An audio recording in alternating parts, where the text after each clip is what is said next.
നമ്മൾ പോയ വഴികളല്ല നമുക്കിനി പോകാനുള്ള വഴികൾ.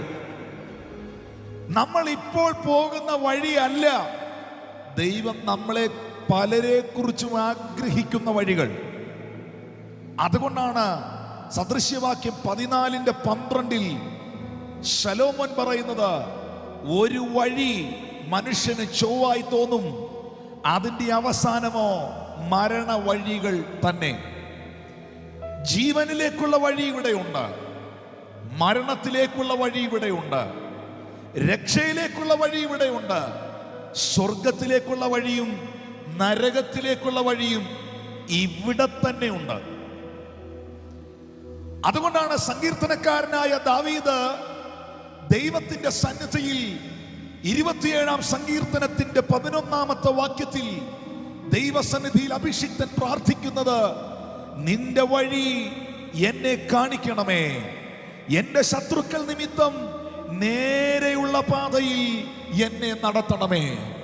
ഒരു ഭക്തന്റെ പ്രാർത്ഥനയാണിത്.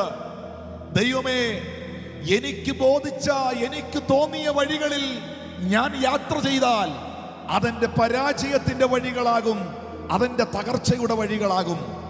അതുകൊണ്ട് എന്റെ ദൈവമേ, നിന്റെ വഴി എന്നെ കാണിക്കണമേ, എന്റെ ശത്രുക്കൾ നിമിത്തം എന്നെ നേരെയുള്ള പാതയിൽ നടത്തണമേ. 27-ാമത്തെ സങ്കീർത്തനത്തിന്റെ 11-ാം തിരുവചനത്തിൽ ദാവീദ് പ്രാർത്ഥിച്ച പ്രാർത്ഥനയുടെ ഉത്തരം വെളിപ്പെട്ടത് 32-ാം സങ്കീർത്തനത്തിന്റെ 8-ാം വാക്യത്തിലാണ്. 32-ാം സങ്കീർത്തനത്തിന്റെ 8-ാം വാക്യത്തിൽ, ഞാൻ നിന്നെ ഉപദേശിച്ച് നടക്കേണ്ടുന്ന വഴി നിനക്ക് കാണിച്ചു തരും, ഞാൻ നിന്റെ മേൽ ദൃഷ്ടി വെച്ച് നിനക്ക് ആലോചന പറഞ്ഞു തരും.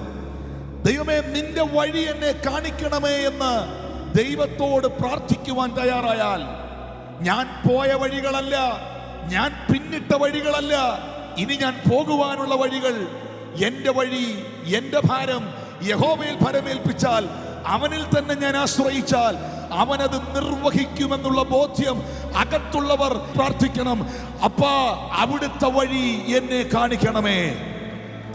നിങ്ങൾ അങ്ങനെ ചോദിച്ചാൽ, നിങ്ങൾ അങ്ങനെ പ്രാർത്ഥിച്ചാൽ, സങ്കീർത്തനക്കാരനായ ദാവീദിന് 32-ാം സങ്കീർത്തനത്തിന്റെ 8-ാം വാക്യത്തിൽ മറുപടി കൊടുത്തതുപോലെ, നിന്നെ ഉപദേശിച്ച് നീ നടക്കേണ്ടുന്ന വഴി ദൈവം നിനക്ക് കാണിച്ചു തരും.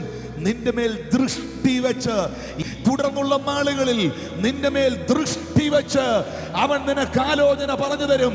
ആ ആലോചന ഭോഷ്കല്ല, ആ ആലോചന വ്യാജമല്ല. ആമീൻ. നടക്കേണ്ടുന്ന വഴിയിൽ എന്നെ നടത്തുന്ന ഒരു ദൈവം എനിക്കുണ്ട് എന്ന് അനുഭവിച്ചവർ ദൈവത്തിന് സ്തോത്രം ചെയ്യുക.